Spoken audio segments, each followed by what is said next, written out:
Hello students. ह वृत्त के आगे का नियम देख लीजिए। नियम में क्या बोल रहे हैं कि शब्द के अंत में ह के पश्चात ई के स्वर को छोड़कर कोई अन्य स्वर अगर आता है तो ह वृत्त नहीं बन सकता है ना। अन्य स्वर आने पर ह वृत्त नहीं बन सकता, क्योंकि ह वृत्त में स्वर लगाने के लिए 3 स्थान नहीं होते। वो तो आपको शुरू से ही पता है वो कि स्वर में वृत्त में स्थान नहीं होते, 3 स्थान है ना। तो क्या बोल रहे हैं इसमें, ई के स्वर को छोड़कर अगर अन्य स्वर आता है तो ह वृत्त नहीं बन सकता है ना। ई का अगर स्वर आता है तो ह वृत्त बना सकते हैं, इस प्रकार से ई का डैश निकाल सकते हैं है ना।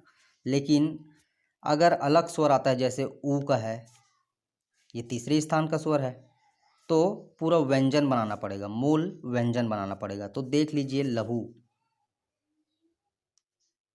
इस प्रकार से बनाएंगे लहू। पतोहू, प संक्षिप्त चिन्ह त फिर ह, त में ओ का स्वर है, ह में ऊ का स्वर है, इस प्रकार से बनाएंगे। दोहा, द व्यंजन में इस प्रकार से ह, द में ओ का स्वर है, ह में आ का स्वर है, तो क्या कहलाएगा दोहा। गेहूं, ग में ए का स्वर है, ह में द्वि स्वर है, क्या है द्वि स्वर, ऊ का स्वर है, अम का स्वर है, तो क्या लगेगा इसके तीसरे स्थान पर अम का गोला लगेगा है ना। फिर देख लीजिए लोहा, ल फिर ह व्यंजन, ल में ओ का स्वर है, ह में आ का स्वर है, सो इस प्रकार से लगाएं। फिर देख लीजिए कह कहे, ह वृत्त फिर ह व्यंजन, क ह क हे। बहुत ही सिंपल है, प्रैक्टिस करिए। बाहों, अम का स्वर मतलब द्वि स्वर, यहाँ भी द्वि स्वर है यहाँ, तो क्या कहलाएगा बाहों। इस प्रकार से बनाएंगे, इस प्रकार से वृत्त। फिर है जुलाहा, देख लीजिए ज ल फिर ह व्यंजन, ज में ऊ का स्वर है, ल में आ का स्वर है, ह में आ का स्वर है, इस प्रकार से लगाएंगे। स्वाहा, देख लीजिए स्वाहा, व में आ का स्वर है, ह में आ का स्वर है,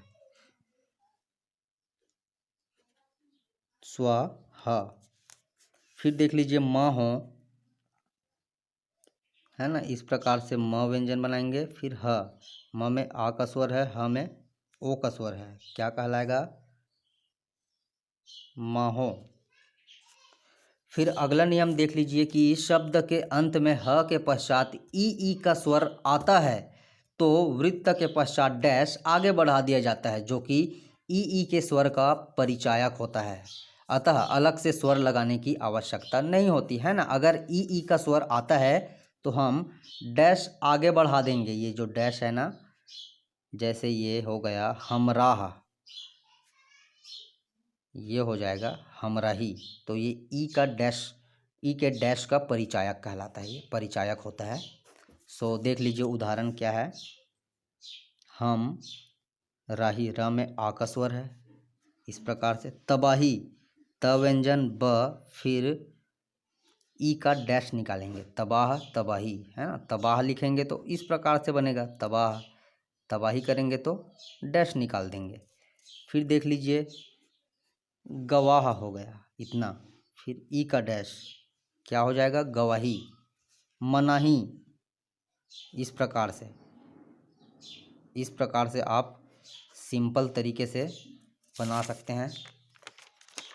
फिर देख लीजिए शाही, शाही, स में आ का स्वर है। फिर देख लीजिए प का संक्षिप्त चिन्ह न व्यंजन, फिर उसी में ह वृत्त बनाते हुए ई का डैश लगाएंगे, क्या हो जाएगा पनाही। फिर देख लीजिए लापरवाही, ला पर वाही, ल में आ का स्वर है,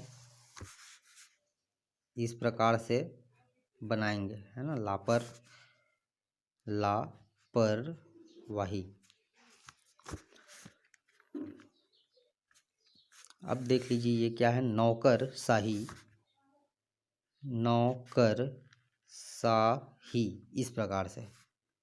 न में औ का स्वर है, स में आ का स्वर है, क्या कहलाएगा, नौकर शाही। इसको लाइन के ऊपर बनाइएगा इस प्रकार से, नौकर, फिर ये लाइन पर जुड़ना चाहिए स व्यंजन,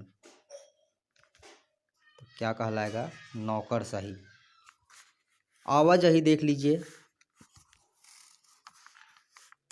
अ का डेश, आ का डेश है, व फिर ज में ह का वृत्त, फिर ई का स्वर लगाएंगे, ई का डैश निकालेंगे, ये क्या कहलाएगा, आवाजाही।